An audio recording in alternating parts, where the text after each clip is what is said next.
The readings for Mass this morning could be taken from two places in the lectionary.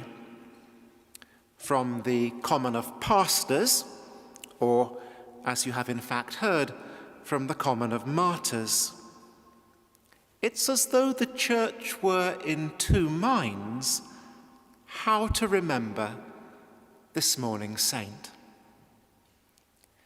Is this the man who gave up wealth and perhaps a mistress to serve as bishop, whose death was not a straightforward martyrdom, not the chosen sacrifice of one's life for faith in Christ, but the victim of a bloody political assassination by knights of the royal household?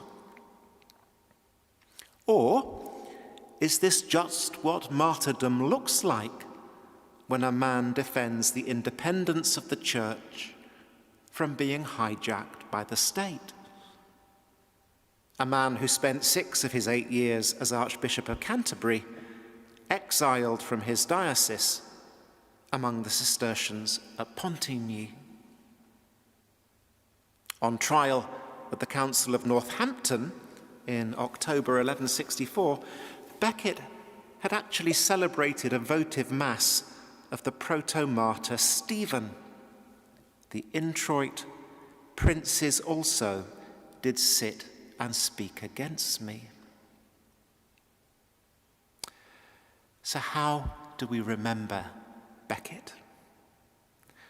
What's clear is that at breakneck speed, in 3 years, Thomas Becket was declared a saint by Pope Alexander III.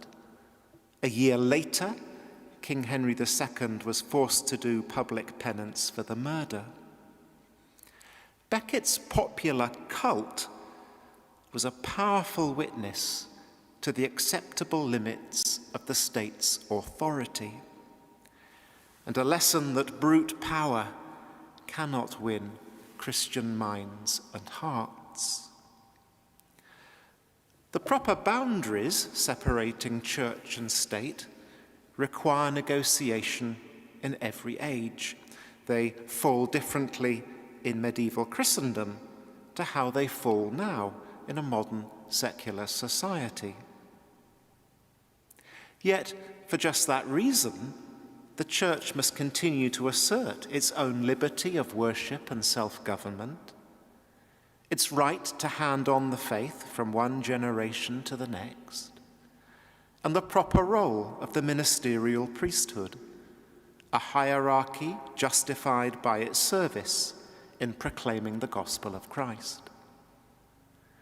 For Christians, after his example and in the power of Christ, true leadership is exercised only in the service of others. Anything else is a travesty or power grab.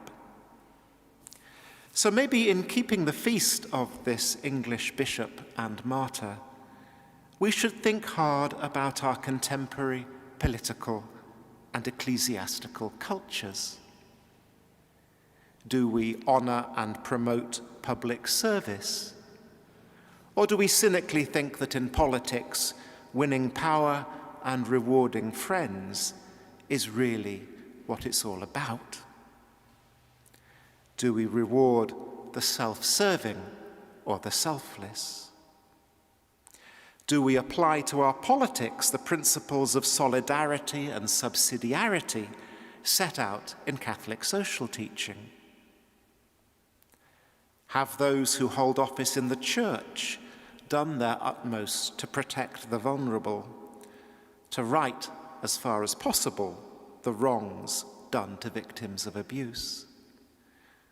To what extent has a culture of deference trumped transparency? If in any sphere of life I exercise some form of leadership, what example do I show? Whose interests am I serving?